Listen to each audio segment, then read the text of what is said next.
नमस्कार. सह्याद्री वाहिनीवर आजचे पाहुणे या कार्यक्रमात आपल्या सर्वांचं मनपूर्वक स्वागत. सध्याचं युग हे संगणकाचं युग आहे असं मानलं जातं, पण या युगामध्ये ज्यांना संगणक वापरता येतो, ज्यांना संगणकाची माहिती आहे असा एक गट आणि ज्याला संगणक वापरता येत नाही असा दुसरा एक गट, अशी एक प्रकारची दरी आपल्या समाजामध्ये पडलेली आहे असं चित्र दिसून येतं. ही दरी कमी करून समाजामध्ये जास्तीत जास्त प्रमाणामध्ये संगणक साक्षरता पसरवण्याचं काम देशभक्त बाळासाहेब भारदे माहिती तंत्रज्ञान संस्था या संस्थेच्या माध्यमातून करण्याचं काम जे करतायत ते या संस्थेचे कार्यकारी विश्वस्त रवींद्र घाटे आपल्या कार्यक्रमात आले आहेत. नमस्कार घाटे साहेब. नमस्कार. सह्याद्री वाहिनीतर्फे आपलं स्वागत. संगणक साक्षरता अभियान जे आपण सुरू केलेलं आहे, हे अभियान सुरू करण्याची प्रेरणा जी आहे ती आपल्याला नेमकी कशामुळे मिळाली? महाराष्ट्र भूषण डॉक्टर विजय भटकर यांची ही संकल्पना आहे, मूळ एज्युकेशन टू होम. जर स्वामी विवेकानंदांनी 84 साली असं म्हटलं होतं की भारतातील मुलांना साक्षर व्हायचं असेल तर शाळांना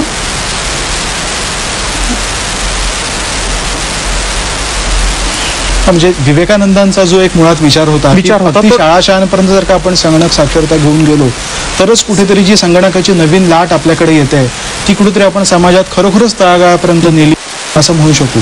पण याची जी व्याप्ती ही नेमकी किती मोठी आहे? महाराष्ट्रातल्या संपूर्ण आपल्या भागापर्यंत आपण जातो. संपूर्ण महाराष्ट्रामध्ये संपूर्ण 35 जिल्ह्यांमध्ये 200 तालुक्यांमध्ये आमच्या संस्थेच्या द्वारे, देशभक्त बाळासाहेब भारदे माहिती संस्थेच्या द्वारे आम्ही हे डॉक्टर भटकरांचं स्वप्न पूर्ण करण्याच्या दृष्टीने आम्ही कार्यरत आहोत.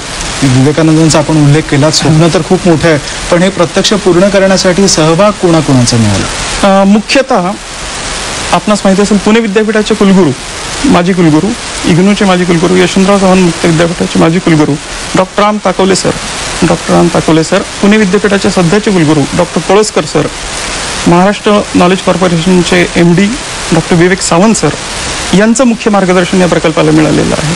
पण हा प्रकल्प नेमका काम कसं करतो? प्रत्यक्ष काम कसं चालतं? प्रत्यक्ष पुण्या मुंबईत जे दर्जेदार शिक्षण आहे ते शिक्षण त्याच दर्जाचं रिपिटेशन आपल्याला ग्रामीण भागापर्यंत न्यायचं आहे.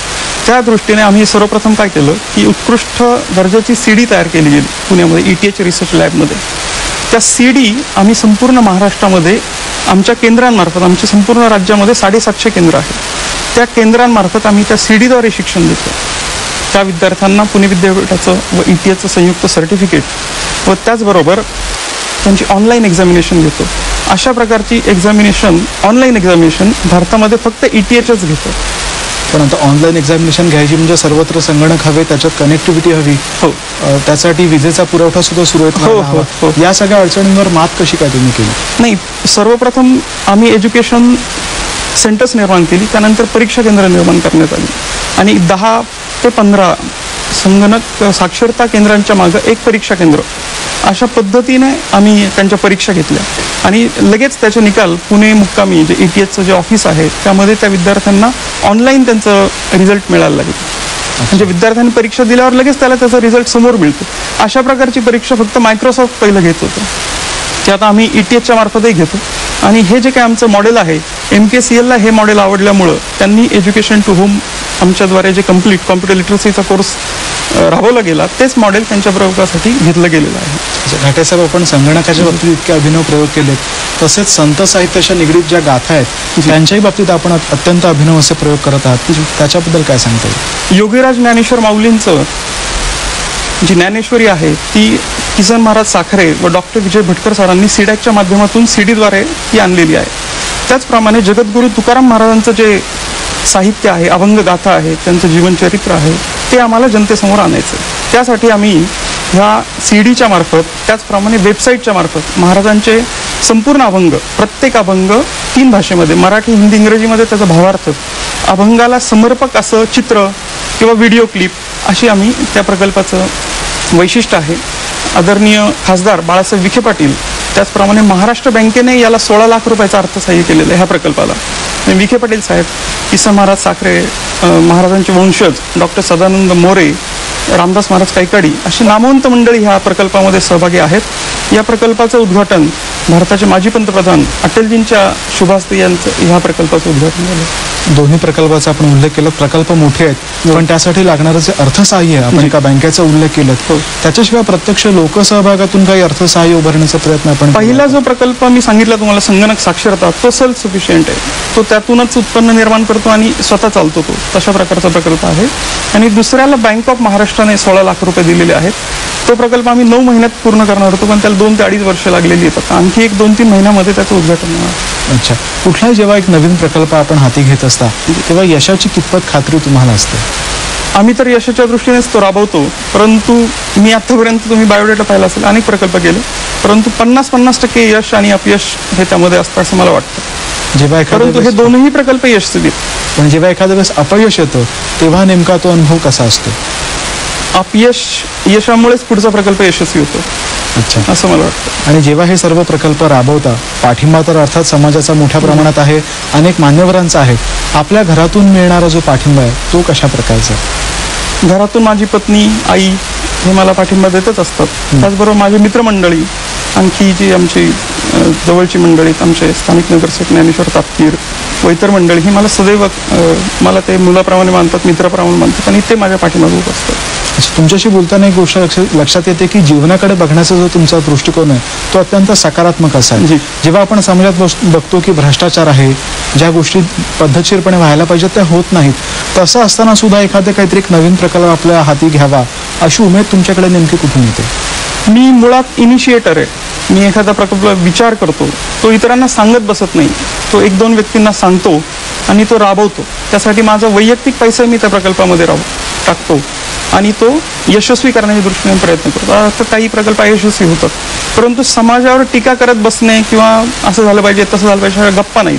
मी स्वतः फील्डमध्ये जाऊन तो इम्प्लिमेंट करतो. अच्छा, तुम्ही म्हटलं की वेळ प्रसंगी स्वतःचे पैसे सुद्धा घालून हे प्रकल्प आपण राबवता, पण हे सर्व वेगवेगळे प्रकल्पच आहेत. एक व्यक्ती म्हणून जेव्हा तुम्ही यांच्याकडे पाहता तेव्हा कुठेतरी आर्थिक स्थैर्य मिळेल अशी एखादी नोकरी करावी असा विचार कधी मनात आला नाही का? डॉक्टर राम ताकवले सरांच्या शब्दात सांगायचं झालं तर ते मला सामाजिक उद्योजक असं म्हणतात. म्हणजे तुम्ही संगणक साक्षरतेच्या प्रकल्पाविषयी मला इथं बोलवलं, असं शिक्षण देणाऱ्या अनेक संस्था आहेत, परंतु ती जी फी चार्ज करतात ते 5,000, 6,000, 3,000च्या वर आहे. परंतु डॉक्टर भटकर सरांच्या मनातली जी कल्पना होती की 700 रुपयातच गेलं पाहिजे, 500 रुपयातच गेलं पाहिजे. म्हणजे आम्ही सामाजिक उद्योजक आहे. मला प्रत्येक विद्यार्थ्यामागे 7.5 रुपये मिळतात. तेच जर मी व्यवसाय केला असता तर मला 100-200 रुपये मिळाले असते एक विद्यार्थी, मग मी फार श्रीमंत आलो असतो. मग तुम्ही मला इथे बोलवलं नसतं.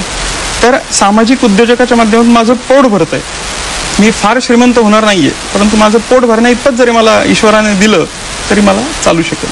आतापर्यंत जे यश मिळाले आपल्या प्रकल्पांना त्याबद्दल आपण समाधानी आहात का? हो, पूर्ण समाधानी. या पुढची जी झेप असेल ती नेमकी काय असेल? या पुढचे कुठले असे प्रकल्प आहेत की जे तुमच्या डोक्यामध्ये रुंगावतात आणि प्रत्यक्ष राबवायची इच्छा आहे? संत साहित्याच्या बाबतीमध्ये असं आहे की महाराष्ट्रामध्ये एकूण 62 संत आहेत. आपल्याला संत पंचकच माहिती आहे, ज्ञानेश्वर, माऊली, तुकाराम महाराज, संत नामदेव, संत एकनाथ, संत रामदास स्वामी यांच्याविषयीची माहिती आहे. आम्हाला काय करायचं की सकल संत गाथा, माऊलींचं झालेलं, तुकाराम महाराजांचं होत आलेलं आहे. आता संत नामदेव, संत एकनाथ, संत रामदास स्वामी आणि त्याचप्रमाणे अप्रकाशित संत यांचं संपूर्ण साहित्य हे इंटरनेट त्याचप्रमाणे सीडीद्वारे आम्हाला जगासमोर आणायचं. कारण भारताच्या बाहेर अनेक मंडळी गेलेली आहेत, त्यांना त्या अभंगाची गाथा पाठवणं शक्य नाही. ते त्यांना वेबसाईटद्वारे त्याचप्रमाणे सीडीद्वारे तिथल्या तिथं पाहता येईल आणि ते मल्टीलिंग्वल करायचं. मुख्यतः फक्त मराठी हिंदी नाही, इंग्रजी आणि त्या भाषांमध्ये. तर आम्ही जे काही प्रकल्प तयार करतोय त्यामध्ये ते एक ओपन प्लॅटफॉर्म असेल, त्यामध्ये तुम्हाला तुमची मतं त्या ठिकाणी मांडता येतील. एखाद्या अभंगावरचं तुम्हाला भावार्थ नाही आवडला नाही तर तुम्हाला तुमचाही भावार्थ इथं सांगता येईल. मी open to all, it's a platform, अशा स्वरूपाचं काम मी संत साहित्याच्या बाबतीमध्ये. एज्युकेशनच्या बाबतीत जर सांगायचं झालं तर आम्ही आता डिजिटल कॅम्पस नावाचा एक उपक्रम राबवतो आहोत. अमरावतीमध्ये 26 तारखेला त्याचं उद्घाटन आहे डॉक्टर भटकरांच्या शुभ हस्ते. त्यामध्ये ज्या शाळा आहेत त्याच पूर्ण आम्ही संगणकीकृत करतोय. शाळेतील मी मगाशी सुरुवातीलाच अडखळलो कारण हे सगळं मला नवीन आहे, परंतु जे काही क्वालिटी एज्युकेशन पुण्या मुंबईत आहे ते आम्हाला ग्रामीण भागापर्यंत न्यायचं आहे. आज संगणक शिकलेला आहे तोच साक्षर, बाकीच्या अडाणीच आज समजलं. हा तुम्ही जो उल्लेख केला ते डिजिटल डिवाइड. आज 1ली, 2री, 5वी पासून आम्ही संगणक शिकवायला सुरुवात केली तर तो मुलगा हा जगाच्या ह्या व्यावसायिक जगामध्ये टिकणार आहे. म्हणून आम्ही शालेय शिक्षणामध्ये इंटरॅक्टिव्ह सीडीचा अभ्यासक्रम नेण्याकरता 5वी ते 10वी ह्या विषयांच्या मान्यता घेऊन, बोर्डाच्या मान्यता घेऊन त्या सुद्धा शाळांमध्ये त्या डिजिटल कॅम्पस प्रकल्पाद्वारे जाणार आहेत. त्याचप्रमाणे शाळेचं संपूर्ण व्यवस्थापन, ॲडमिशन प्रोसेसपासून ते रिझल्टपर्यंत आणि तेथील कर्मचारी, ग्रँट्स, हे सगळं process, entire school or college will be a digital campus, अशा स्वरूपाचा प्रकल्प त्याचे मुख्य श्री शशांक हिवरकर यांच्यासोबत आम्ही तो राबवतो आहोत. त्याचं उद्घाटन अमरावती येथे 26 तारखेला आहे आणि डॉक्टर भटकरांच्या शुभ हस्तेच ते आहे. सरांची, भटकर सरांची आणि ताकोले सरांची ही फार मोठी दृष्टी किंवा एक मोठं कार्य आम्ही ते राबवण्याचा प्रयत्न करतो. अन्य कोणते प्रकल्प आपल्या डोळ्यासमोर आहेत यापुढे, सहकार क्षेत्रातले म्हणा, अन्य कुठल्याही क्षेत्रातले म्हणा? मी जो घडलो असेल, आपणास वाटत असेल तर ते बाळासाहेब भारदेंमुळं, ज्येष्ठ विचारवंत, मला त्यांचा स्पर्श लाभला आणि माझी प्रगती झाली.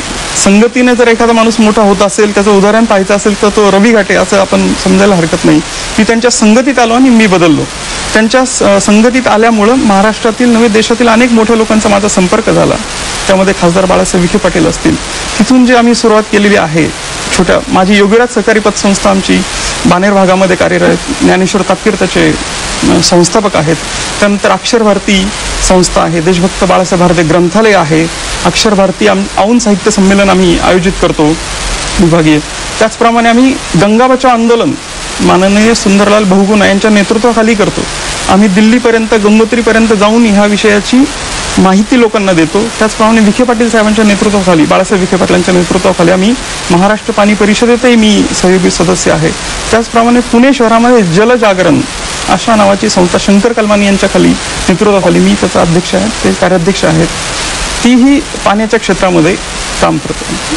मला वाटतं अपयश जे येतं ते यशाचा मार्ग दाखवत असतं आणि अडखळलो तरी सुद्धा उठून पुढे उभे राहू आणि धडपड का होईना पुढे जाऊ, पण यशाचा जो आपलं जे अंतिम शिखर आहे ते नक्की गाठू, हाच एक विश्वास आपल्या आजच्या मुलाखतीमध्ये मला वाटतं आपल्या सह्याद्री वाहिनीच्या सर्व प्रेक्षकांना निश्चितपणे मिळाला असेल. घाटे साहेब, आपल्या यापुढच्या वाटचालीसाठी मनपूर्वक शुभेच्छा. सह्याद्री वाहिनीने मला जे आज इथं बोलवलं, माझ्यासारख्या ग्रामीण भागातून आलेल्या एका तरुणाला आपण प्रसिद्धीस आणलं, त्याबद्दल मी आपले आभार मानतो. धन्यवाद. नमस्कार.